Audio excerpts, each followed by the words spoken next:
কিছু গুণ আছে, কিছু বৈশিষ্ট্য আছে, যে গুণগুলো যদি অর্জন করতে পারেন একজন ঈমানদার, তাহলে তার সম্পর্কে আল্লাহ তাআলা বলেছেন উলাইকা হুমুল ওয়ারিসুন, সেই সফল হবে, সার্থক হবে, সাকসেস হবে এবং তারাই জান্নাতুল ফেরদাউসের ওয়ারিস হবে ইনশাআল্লাহ।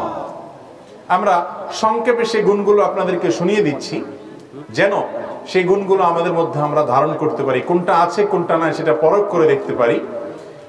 সর্বপ্রথম গুণ সম্পর্কে বলার আগে আল্লাহ বলেছেন ক্বাদ আফলাহাল মুমিনুন, ওই ঈমানদারগণ সফল হবে, সার্থক হবে, শেষ হাসি হাসবে, জান্নাতুল ফেরদাউসে যাবে যেই ঈমানদার নামে ঈমানদার না, নামে মুসলমান না, মুসলমানের ঘরের জন্ম নেওয়া মুসলমান না, বরং তার ভিতরে কিছু গুণ আছে। এক নম্বর গুণ আল্লাযীনা হুম ফি সলাতিহিম খাশিউন, যারা তাদের নামাজের মধ্যে খুশু ধরে রাখতে পারে, মনোযোগ ধরে রাখতে পারে, সালাতের মধ্যে, নামাজের মধ্যে আল্লাহর কথা স্মরণ থাকে।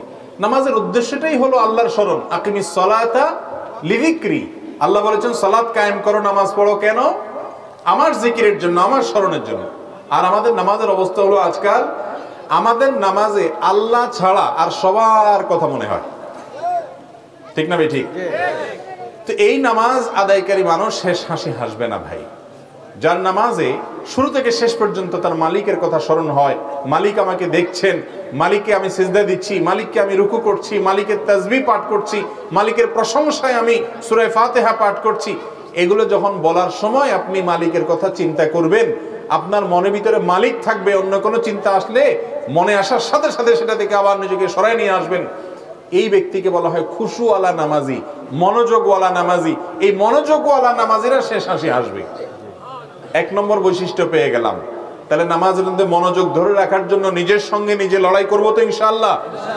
চেষ্টা করতে হবে, সাধনা করতে হবে। এটা এমনি এমনি আসে না ভাইয়েরা, বাবারা। এটার জন্য চেষ্টা করতে হয়, নিজের সঙ্গে সংগ্রাম করতে হয়, লড়াই করতে হয়। নফস আমাদেরকে দুনিয়ার দিকে নিয়ে যায়, ব্যবসার দিকে নিয়ে যায়, দোকানদার দিকে নিয়ে যায়, অন্য দিকে নিয়ে যায়। তার কান ধরে আবার নিয়ে আসতে হবে নফসকে, নিজের আত্মাকে, প্রবৃত্তিকে আবার নিয়ে আসতে হবে যে তুমি কার সামনে দাঁড়িয়ে আছো? রব্বুল আলামিনের সামনে। দুনিয়ার কোনো এমপি মন্ত্রীর সামনে দাঁড়ায় তুমি যদি অন্য চিন্তা করো, অন্য মনস্ক হও, তারা মাইন্ড করবে, রাগ করবে যে আমার সামনে দাঁড়ায় তুমি অন্য কি চিন্তা করো। সেখানে আহকামুল হাকিমিনের দরবারে দাঁড়িয়ে অন্য চিন্তা করলে সেটা আল্লাহর শানে কত বড় বেয়াদবি হতে পারে। এই জন্য নামাজের মধ্যে মনোযোগ ধরার জন্য, মনোযোগটাকে টিকায় রাখার জন্য, অন্যদিক ছুটে গেলে আবার সেটাকে টেনে আনার জন্য চেষ্টা করবো তো ইনশাআল্লাহ। জান্নাতুল ফেরদাউসের জন্য উপযুক্ত হতে হলে আগে এই কাজটা করতে হবে। এক নাম্বার 2, ওয়াল্লাযীনা হুম আনিল লাগবি মুরিদুন, যারা অহেতুক অনর্থক কাজ থেকে বেঁচে থাকতে পারে, অযথা কাজ থেকে বেঁচে থাকে, যেই কাজের কোনো দুনিয়াবি প্রত্যক্ষ বৈধ কোনো উপকারিতা নাই, যে কাজের কোনো আখিরাতের উপকারিতাও নাই, ফাও কাজ, অনর্থক কাজ, অহেতুক কাজ, অযথা কাজ, এই কাজ যে ব্যক্তি করবে সে কখনো ভালো মুসলমান হতে পারে না। চায়ের দোকানে বসে আড্ডা, ঘন্টাকে ঘন্টা গল্প, কি বলেন, কি দরকার, এটাতে আপনার কি লাভ হবে? 10টা টাকা আসবে? আসবে না। 10টা নেকি হবে? আসবে না। বরং অযথা বসে বসে আড্ডা মারতেছেন, পেপার পত্রিকা ঘাটতেছেন ঘন্টাকে ঘন্টা, প্রয়োজনীয় কিছু দেখলেন একটা কথা, কিন্তু প্রয়োজন ছাড়া অযথাই ঘাটতেছেন। ফেসবুকে যুবকরা আজকাল স্ক্রল করতেছেন ডাউন, নিচের দিকে, আঙ্গুল ক্ষয় হওয়ার মতো অবস্থা, টানতে টানতে টানতে মনে হয় কি হারাই গেছে, ঠিক না? ঠিক। ঘন্টাকে ঘন্টা। ভাইরা আমার, এই জীবনের জন্য আল্লাহর কাছে হিসাব দিয়ে করতে হবে। আল্লাহ বলবেন তোমাকে আমি একটা জীবন দিয়েছিলাম, বান্দা কি নিয়ে এসেছো, কি নিয়ে এসেছো? যাই বলবেন আল্লাহ, ফেসবুক আর ইউটিউব যে পরিমাণ টানছি, স্ক্রল করছি, এটা যদি আপনার মাপা হয় ফিতা দিয়ে, তাইলে কত কিলোমিটার যে হবে আল্লাহ জানে। কি বলেন, এই আমল আখিরাতে কোনো কাজে আসবে? একইভাবে দুনিয়াতেও কোনো কাজে আসবে না। ফেসবুক যত টানবেন দুনিয়াতে তত বেশি লাভ হবে, পয়সা কড়ি আসবে, সুখ শান্তি আসবে? আসবে না। অনর্থক কাজ, অহেতুক কাজ সফল হওয়ার জন্য অন্যতম প্রধান শর্ত হলো আপনাকে নিজের ইজ্জতকে হেফাজত করতে হবে। চরিত্রে কোনো কালিমা লাগানো যাবে। যে যুবক তার যৌবনে বিবাহের আগে বিভিন্ন মেয়েদের সাথে সম্পর্ক করেছেন, যে মেয়ে বিভিন্ন ছেলেদের সাথে সম্পর্ক করেছেন, যোগাযোগ রেখেছেন, হারাম সম্পর্ক করেছেন, এই জেনার সম্পর্কের কারণে আপনি আপনার লজ্জাস্থানে যত্রতত্র হেফাজত করলেন না, ব্যবহার করলেন, যত্রতত্র ব্যবহার করলেন, এবং এটার কারণে আপনি জান্নাতুল ফেরদাউসের উপযুক্ততা হারালেন।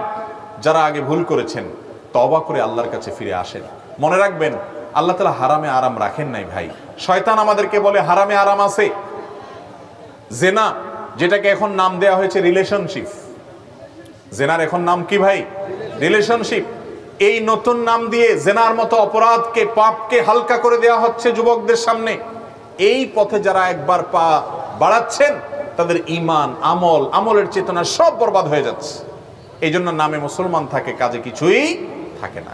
আর যারা নিজেদেরকে হেফাজত করতে পারে, নিয়ন্ত্রণ করতে পারে, আল্লাহ রাব্বুল আলামিন তাদের জন্য দাম্পত্য জীবনে, বিবাহের জীবনে প্রচন্ড রকমের শান্তি এবং সুখের ব্যবস্থা রেখেছেন ইনশাআল্লাহ। যারা বিবাহের আগে অবৈধভাবে হারাম পদ্ধতিতে নিজের চাহিদা পূরণ করে, বিভিন্ন জনের সাথে যোগাযোগ রাখে, রিলেশনশিপের নামে জেনা করে, সেই মানুষগুলোকে দাম্পত্য জীবনে, বৈবাহিক জীবনের শান্তিটা আল্লাহ রাব্বুল আলামিন সেইভাবে দেন না। এটাই আল্লাহ তাআলার সুন্নাহ। অতএব আমাদের যৌবনকালকে আমরা হেফাজত করবো তো ইনশাআল্লাহ। হেফাজত করার পর এনজয় করতে পারবেন। আপনার বৈবাহিক জীবনে আপনার মনে হবে যখন যে আমার চরিত্রে কোনো কালিমা লাগে নাই, ভালো লাগবে, এনজয় করবেন। আর যদি আপনি যৌবনকালকে নষ্ট করেন যুবক ভাই আমার, এক সময় যখন বয়সকাল হবে, বিয়ে শাদী করবেন, সব হয়তো আপনি তওবা করে ফেলে এসে নতুন করে ভালো হয়ে যাবেন, কিন্তু আপনার পেছনে যে আপনি অপকর্মগুলো করেছেন সেগুলো মনে উঠলে নিজের কাছে খারাপ লাগবে যে আমি একসময় খারাপ ছিলাম, বিভিন্ন পথে ছিলাম, ভুল পথে ছিলাম। এই জন্য যৌবনকালকে যদি হেফাজত করতে পারেন, সারা জীবন মানসিক প্রশান্তি পাবেন, এনজয় করবেন, ভালো লাগা কাজ করবে। ধরে রাখতে হয় এই জন্য, যখন তখন সেটাকে, আবেগকে যদি আপনি ব্যবহার করেন, আপনার সারা জীবনের শান্তি হারাম হবে। বেঁচে থাকবো ইনশাআল্লাহ সব ধরনের হারাম সম্পর্ক থেকে। এর জন্য হিম্মত লাগে ভাই, সৎ সাহস লাগে, কঠিন একটা বিষয়, কঠিন। এমন ভাবে শয়তান আমাদের জন্য ফিতনার জাল বিছিয়েছে গোটা পৃথিবীতে, বাঁচার উপায় নেই। চতুর্দিক থেকে আক্রমণ, চতুর্দিকে আক্রমণ। আল্লাহ আমাকে, আপনাকে, সবাইকে হেফাজত থাকার তৌফিক দান করুন। তাহলে সফল এবং সার্থক ইমানদার হওয়ার জন্য প্রথমত নামাজে মনোযোগী হওয়া, দ্বিতীয়ত হলো অনর্থক কাজ ছাড়া, তৃতীয়ত হলো যাকাত, যাদের যাকাত ফরজ হয়েছে তারা যাকাত দেওয়া, আর 4 নম্বর হলো নিজের লজ্জাস্থানকে যত্রতত্র ব্যবহার না করা, এটা নিয়ন্ত্রণ করা। আর 5 নম্বর হলো ওয়াল্লাযীনা হুম লিআমানাতিহিম ওয়া আহদিহিম রাউন। 5 নম্বর হলো যারা আমানত রক্ষা করে। কি রক্ষা করে ভাই? আমানত। আপনার কাছে কেউ কোনো টাকা দিয়েছে, সেটা আমানত। কোনো সম্পদ দিয়েছে, আমানত। কোনো কথা বলেছে, সেটাও কি আমানত। আপনাকে পরীক্ষার খাতায় লেখার জন্য কাগজ দেওয়া হয়েছে, প্রশ্ন দেওয়া হয়েছে, এটা আমানত। আপনি অন্য কাউকে দেখাবেন না, দেখাইলেন তাহলে আমানত নষ্ট করে ফেললেন, খেয়ানত করলেন, আমানত ভেঙে ফেললেন। এরকম আমাদের জীবনের শত শত ক্ষেত্রে আমানত আছে। কয়েকজন নির্বাচনে দাঁড়িয়েছে, একজন ভালো একজন খারাপ। আপনি আপনার দলের টানে, ভালো হোক আর খারাপ হোক, আমি যেহেতু আমার লোক, যেহেতু সে আমার আত্মীয়, যেহেতু সে আত্মীয়তার টানে, দলের টানে, নানান টানে আপনি তাকে ভোট দিলেন। লোকটা খারাপ জানেন তবুও দিলেন, অথবা 500, 1000, 2000 টাকা পাইয়া তাকে দিয়ে দিলেন। তাহলে আমানতটা রক্ষা করলেন না নষ্ট করলেন? নষ্ট করলেন। এরকম আমানত আমাদের জীবনে অহরহ আমরা নষ্ট করি। অনেকে শুধু নামাজ কালাম পড়ে, কিন্তু এই সমস্ত কাজের ক্ষেত্রে আল্লাহর কথা মনে রাখে না। এরা কখনো খাঁটি মুসলমান হতে পারে না। তাহলে যারা আমানত রক্ষা করে 5 নম্বর। 6 নম্বর হলো ওয়া আহদিহিম রাউন, যারা তাদের অঙ্গীকার রক্ষা করে, আমানত রক্ষা করে 5 নম্বর। আর 6 নম্বর হলো কথা রক্ষা করে। কথা রক্ষা মানে কি? আল মুসলিমুনা আলা কালিমাতিন ওয়াহিদা, এক কথার উপরে থাকবে মুসলমান, 2 কথার উপরে থাকবে না। যা বলবে তা করবে, যেটা মানুষের সাথে কথা দিবে তার ব্যতিক্রম করবে না, যেটা পারবে না সেটার কথা দিবে না। কথা দিবে, কাজ করবে না। সকালে বলবে, বিকালে ওয়াদা ভাঙবে। এই ওয়াদা খেলাফ করা মুসলমানের চরিত্র হতে পারে না। মুসলমানের জীবন যেতে পারে, সে ওয়াদার খেলাফ করবে না, যা বলেছে সেটাই করবে। এবং মুনাফিকের চরিত্র নবী সাল্লাল্লাহু আলাইহি ওয়াসাল্লাম বলতে গিয়ে বলেছেন আয়াতুল মুনাফিকি সালাস। মুনাফিকের 3টা মার্কা আছে। মুনাফিকের মার্কা কয়টা ভাই? 3টা। ইযা হাদ্দাসা কাযাব, যখন সে কথা বলে কথায় কথায় মিথ্যা বলে, কথায় কথায় মিথ্যা বলে, মুনাফিকের মার্কা। ওয়া ইযা ওয়া ইযা ওয়াআদা আখলাফ, কারোর সাথে কথা দিলে, ওয়াদা করলে, ভাই আমি আসতেছি, কালকে আপনার টাকাটা দিব, এক সপ্তাহ পরে দিব, এটা করব ওইটা করব, ওয়াদা করে, ওয়াদা করলে ওয়াদা খেলাফ করে, কোনো ওয়াদার মূল্য তার কাছে নাই। ওয়া ইযা তুমিনা খান, আর যখন আমানত রাখা হয় তার কাছে, কেউ কিছু আমানত রাখে সেটা নষ্ট করে, আমানতের খেয়ানত করে। এই তিনটা হলো মুনাফিকের মার্কা। তাহলে ইমানদার যে ব্যক্তি সফল হবে, সার্থক হবে, জান্নাতুল ফেরদাউসের মালিক হবে, সে কখনো ওয়াদার ব্যতিক্রম করবে, ওয়াদা করলে ওয়াদা রক্ষা করবো তো ইনশাআল্লাহ।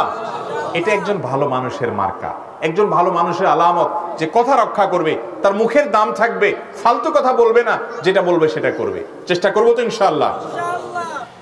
এরপরে 7 নম্বর এবং সর্বশেষ যে গুণটার কথা আল্লাহ তাআলা বলেছেন তা হলো ওয়াল্লাযীনা হুম আলা সালাওয়াতিহিম ইউহাফিজুন, যারা তাদের নামাজগুলোকে হেফাজত করে। নামাজগুলোকে হেফাজত করে মানে হলো 5 ওয়াক্ত সালাতকে, 5 ওয়াক্ত নামাজকে সময় মতো জামাতের সাথে, ধীরস্থিরতার সাথে, খুশুখুজুর সাথে, আস্তে আস্তে, উত্তম রূপে আদায় করে।